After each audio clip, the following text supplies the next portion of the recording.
Hi everyone, mr.nightfury here.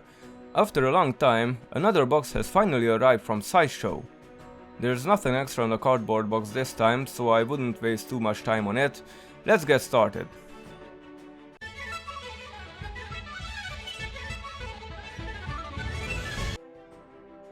This is where things start to get interesting. As usual, the real package is inside the cardboard box. You can see that they have taken great care to protect him as much as possible from the elements and the postal service, so the inner box has a plastic foil wrapping secured with foam cubes around the edges. At the top, in huge letters, it reads, Toothless. On the front, there's a stylized image of the new statue, with 4 more Night Furies flying in the background. This raises a few questions in me, but otherwise it looks pretty good. On the sides of the box you can see a coral-like pattern which refers to the hidden world with a Sideshow logo at the bottom. On the back you can see the statue from behind, which is quite creative, I must say. The design isn't bad, it's much more subdued and brighter, but of course the previous edition takes the cake for epicness. But let's see what's inside. Interesting solution. We have 2 different styrofoam boxes. It's also starting to look like matryoshka dolls, but that doesn't bother me at all. I'm very happy for them that they wanted to protect him as much as possible. They are secured with a sticker so that if someone tampers with them, there's a visible trace. Oh, and now they don't have the dreaded green customs tape. It says to read the assembly instructions before taking any self-made attempt, and I did look it up, but there were no instructions included with this statue.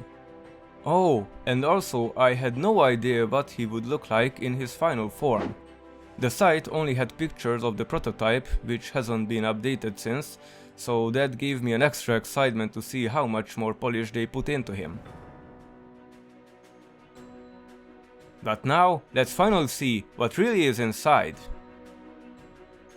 Wow, now that really is something. As you can see, he's now in one piece, not in separate parts. Somewhat more pleasing to look at, and I like that his head isn't completely wrapped up to give him some air. But then I wonder, what the other box might be hiding?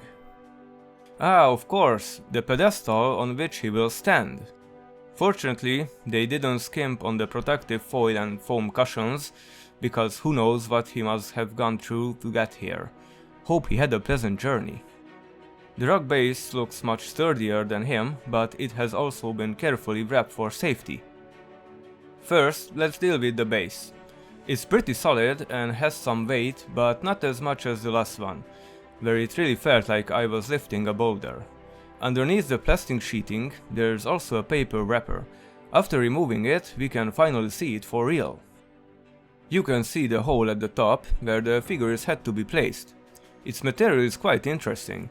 Waxy and resin-like, but also very hard. On the sides you can also see the hidden world's vegetation, which has been made in surprising detail. Under it, you can see another stylized image of the statue, and also the unique serial number. Mine is the 2389th of the 5000 total pieces. Cool! But let it come what has to come. Toothless himself. Well, I was really nervous at this point, because I hadn't seen any damage on him yet, but if I had done it some to him now, I would certainly not forgive myself.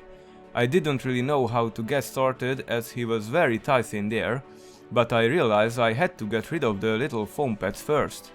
I tried several different approaches in my head how to get him out, but in the end his wings seemed to be the most stable part, so I tried very carefully and gently to help him out with them. It also didn't help me to calm down that the paper was quite slippery, so my adrenaline was pumping. When I finally managed to hold him steady in my hands, I calmed down, but somewhere I knew that the hardest and most critical part was finally over. First, let's free him out of the packaging.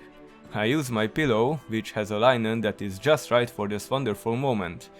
I had to be very careful though, there are a lot of vulnerable parts on him, and I didn't want to damage him also while unpacking. It took a while, but finally more and more parts were becoming visible. It's a pity that I had to wait a couple of years to experience this again, but I'm glad I finally had this opportunity. So, let's take a closer look. I couldn't understand the pink paint job on his belly at first, and I thought it was a mistake, but wait until the end. His proportions are perfect this time too. Overall, every part of his body has been carefully crafted down to the smallest detail. His scales don't seem as elaborate as the last one at first, but I have a theory about that, which I'll get into more a bit later. On his paw, you can see the metal rod that has to be placed in the pedestal. His wings are also relatively close here, and you can also see the bones in them. Very realistic and eye-catching with all these details. Very nice work. But let's assemble him. Luckily, I didn't have to pay too much attention to the angle here, as there were no protruding parts of the base that could collide with his body, but I stuck to the tried and tested method just for caution. I also adjusted his feet to fit as snugly as possible into the small markings of the quartz base, so that I wouldn't have to rotate them. However, it was a bit tricky as the metal rod didn't really want to find its place that easily. After a bit of adjustment, I could feel when it was finally in, and after that everything quickly fell into place. And here he is, all in his glory. In his final form is when you can really see and appreciate how great this new edition is. And the expression on his face... I don't know about you guys, but every time I look at him and how he smiles back at me, he just instantly melts my heart.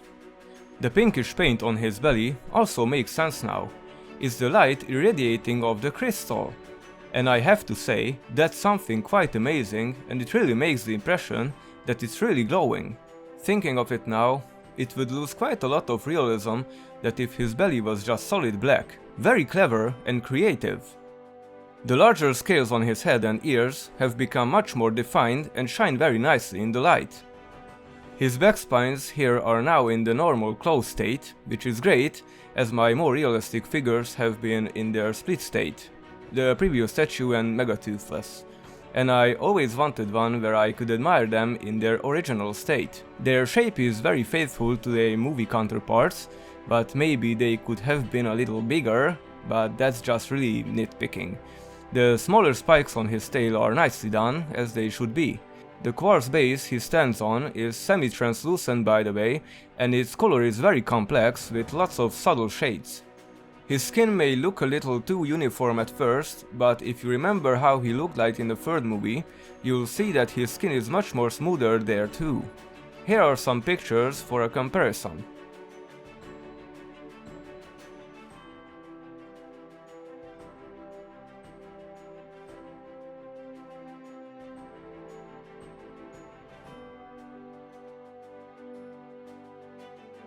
So I would say he is really accurate, even if he has the impression that he doesn't. But I don't blame Sideshow for this. You can see they really put a lot of work, care and effort into him and try to get as close as possible to his third movie self. Anyway, if the paint on his scales is looking pretty smooth, that can be said for his skin. If the light is coming from the right angle, you can see that he has now little wrinkles on it. It's a totally new feature and makes him even more organic. Since I have already referred so many times to the previous statue, here's a comparison. At first I thought the new one was much smaller, but that was only because of the radius of the pedestal. It's true that he is a little smaller than the original, but still quite impressive. He may look a bit barer, but this is mainly because he doesn't have his saddle on him this time, which increased the number of extra details quite a bit compared to the previous one. If you were wondering what the scales look like on the previous statue, here's a great view. Clearly, he's really full of all kinds of details and depth, and to this day he's something amazingly beautiful to look at, but the other one is pretty nice also. Oh, by the way, the statue's material is no longer stone, but similar to the waxy resin-like composite that the pedestal is made of. That probably plays a role on the details too, but I'm not complaining, don't get me wrong.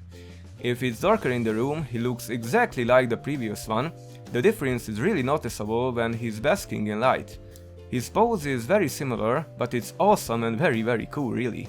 I couldn't have come up with a better one. Anyway, this doesn't bother me at all, because in everything else he looks almost completely different and unique, so not just a rip-off. As a conclusion, I simply can't help but love this new edition. The expression on his face is worth everything, and I'm very happy and satisfied with him. Although I was a little worried when they didn't update the page with a new picture of him, but they didn't change anything anyway. Every detail is in place and I can absolutely see his essence through this statue, and that is what it matters to me. I hope you enjoyed the video, and if everything goes well, I'll be back with a new something soon, but for now, let that be a surprise. See you on the next one. Bye!